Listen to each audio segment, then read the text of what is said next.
That, Senator Cotton. Thank you, Chairman Risch, Senator Shaheen, and members of the Senate Foreign Relations Committee. Good morning. I'm honored to introduce today a remarkable family man, businessman, philanthropist, patriot, and not least, my friend and fellow Arkansan, Warren Stevens.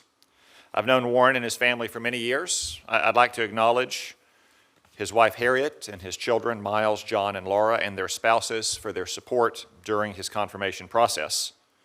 Along with his family and many other Arkansans who have the privilege to know Warren, I'm pleased to offer my full support for his nomination to serve as the next U.S. Ambassador to the United Kingdom.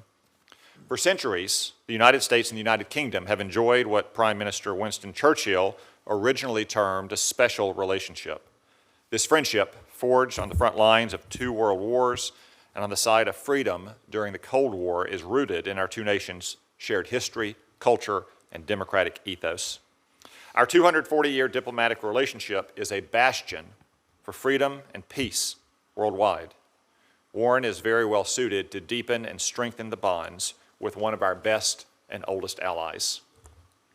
Inspired by the example of his father, who graduated from the Naval Academy, Warren has long aspired to serve his country full-time. I'm pleased that President Trump nominated him and that Warren was able to answer the call. This commitment to service has guided Warren throughout his life and his career. At 29, he became president and CEO of Stevens, Inc., a relationship-based, family-owned financial firm that started with a handshake between his father, Jack, and his uncle, Whit. Since succeeding his father in 1986, Warren dedicated himself to building up Stevens in the United States and abroad, including in London, where he has spent considerable time. As the head of Stevens, Warren has dedicated nearly 4 decades to strengthening business relationships throughout the United States and across the Atlantic, while simultaneously forging relationships through service to his community. In recent years, for instance, Warren and Harriet spearheaded a massive multi-year fundraising campaign to transform the Arkansas Art Center into the Arkansas Museum of Fine Arts. The museum now hosts a 14,000-piece permanent collection and features artists from Arkansas and across the United States.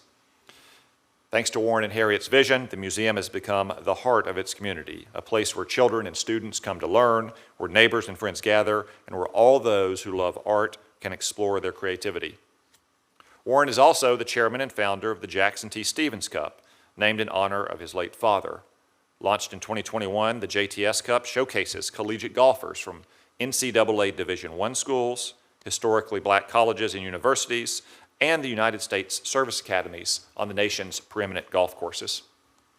In addition to student athletes, Warren actively supports numerous universities, including his alma mater, Washington and Lee.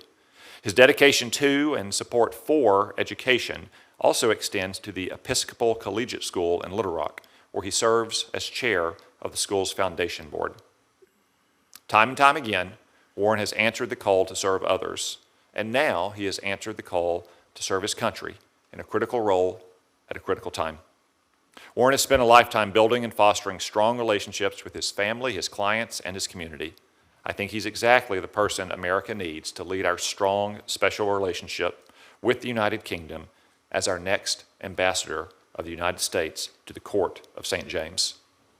Thank you all, and I urge all of my colleagues to join me in supporting Warren's nomination. Thank you, Senator Cotton.